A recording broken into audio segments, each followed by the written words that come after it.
All right, welcome back to the channel. So Deontay Wilder pressure mounts on Tyson Fury, and the WBC demands the status of the championship title defenses from Fury. That is a bit of a shocker because it almost sounds like they're trying to support him. Not so quick though. Let's talk about that in this video.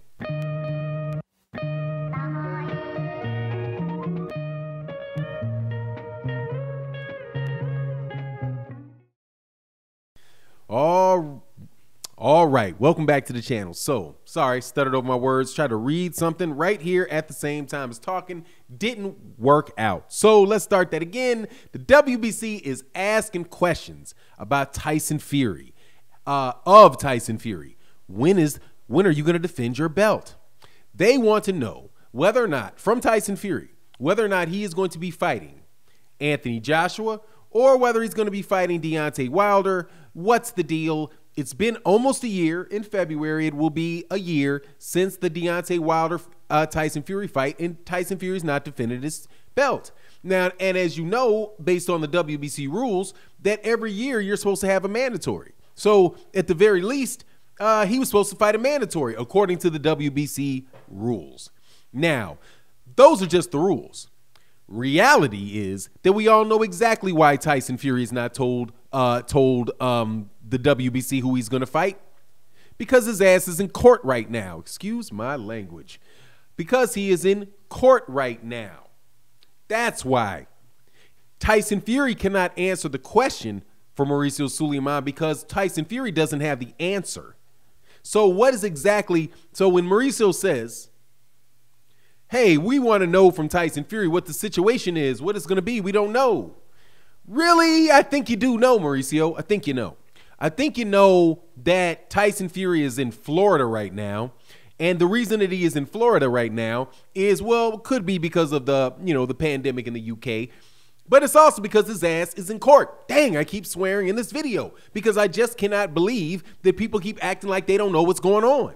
I keep hearing all of these conversations going on Sky Sports and on BT Sports, talk all the UK stuff, right? And it comes through boxing scene.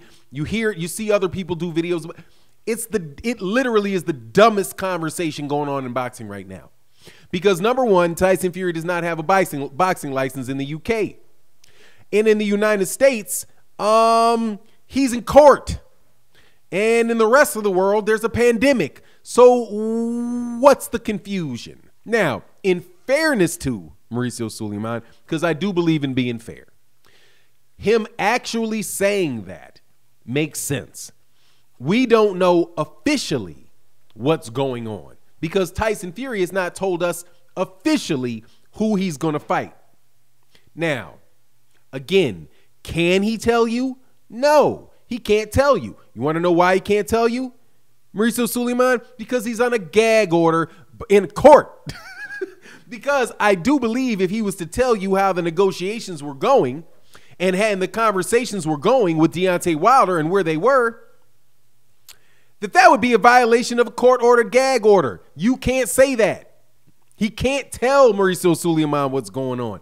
He's legally, and that's the beautiful thing about this, he is prevented from doing so because of an agreement that he signed. You know, the agreement that everybody acted as if it was expired. Sometimes I would advise you, and especially people that do not necessarily agree with me all the time, or more specifically, people that decide and act as if everything that I say is wrong, go back and look at what people had said in the past and see if it matches up with what I'm saying. Okay? Tyson Fury and all of these people over there in the UK were acting as if the contract had expired. And I was having conversations with people after Bob Arum said, "Oh, it's the plain meaning. It's the plain meaning of the contract. The contract's expired. The date's over. The contract's expired. Force majeure doesn't apply because, hey, man, force majeure, that's not force majeure for whatever reason that they may say that force majeure doesn't apply, even though it could apply definitely, especially if they named it, but especially if they were very clear about what those act of God would be.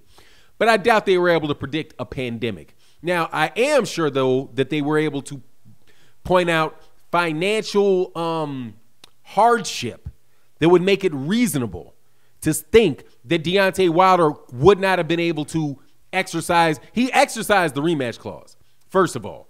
That was another thing. He said that he wanted a rematch. Mauricio Sulaiman knows that he wants the rematch, doesn't he? Absolutely, Mauricio Sulaiman knows that Deontay Wilder wants the rematch because Deontay Wilder in public executed the rematch clause. So Mauricio Sulaiman should know exactly what fight is next. But he doesn't. No, he does. But people are so stuck on this side of Glovegate was made up, which it wasn't. That Tyson Fury is this upstanding guy that would never cheat, and he's not. Nobody's going to believe the people that were saying this stuff is happening. Oh, people believe them. And maybe if we just stick our head in the sand and just act and wait for these guys to go away, it'll all go away. No, it will not. Time will not tell. What time will tell is that there's a lot of people that are on YouTube that can make money by exposing Tyson Fury. That's what time will tell. And the more money people can make by pointing out the crookedness or the seeming crookedness of any boxing entity, the less likely it is that people are going to stop doing that. So if you're expecting for boxing to fly back to the 1950s, in the 1960s, where you could sit in a boardroom and nobody in the world would be any wiser, that's not where we are. We're in the world of mass surveillance. We're in the world of everybody knowing what everybody said. And if you don't know, the tweet is still up, so you can go find it. You can't lie yesterday and tell the truth today, because when you lied yesterday, it's on tape. And today it's still on tape. So yesterday it was a lie and today it's a lie. It's just a different world. Hopefully what 2020 would have resulted in, I'm hoping, is a recognition by sanctioning bodies, by fighters, by fans, by commentators, by whatever you want, that there ain't no hiding. Okay, there's no hiding. There's no acting as if people are crazy, and if you just talk bad about one person bad enough, everybody will just go away because you can blackball them.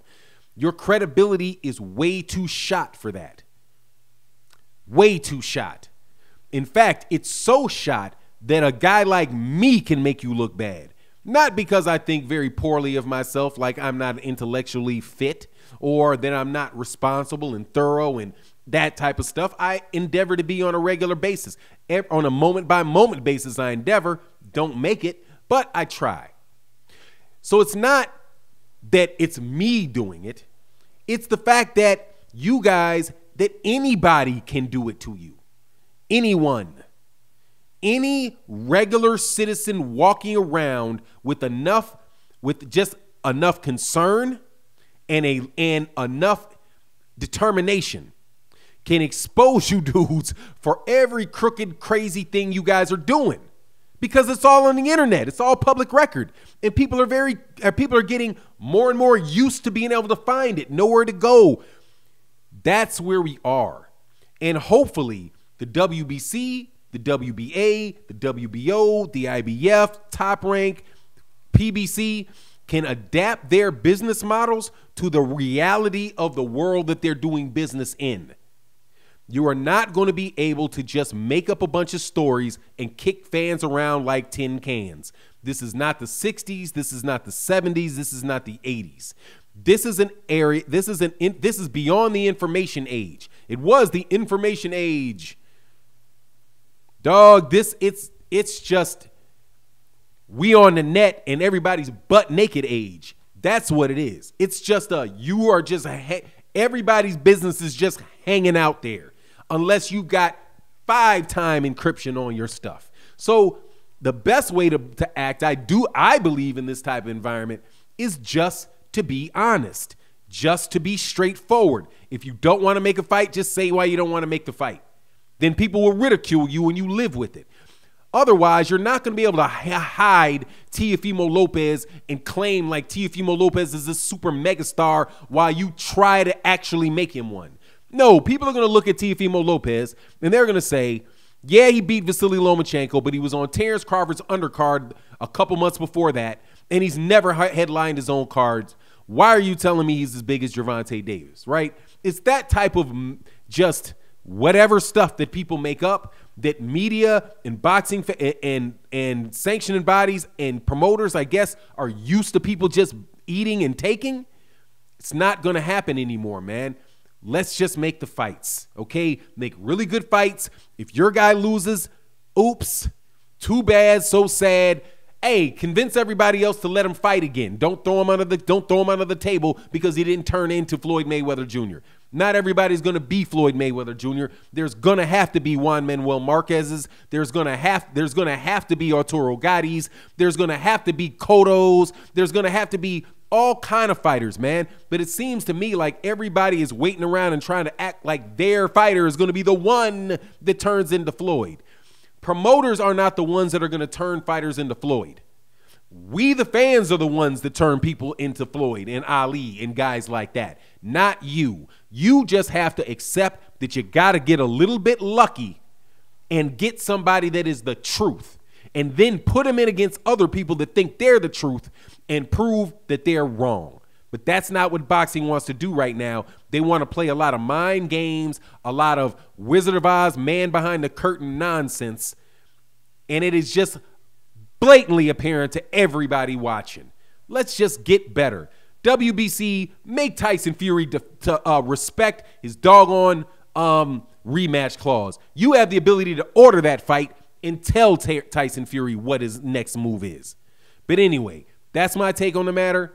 You let me know what you think. And with that, I'm out. Peace.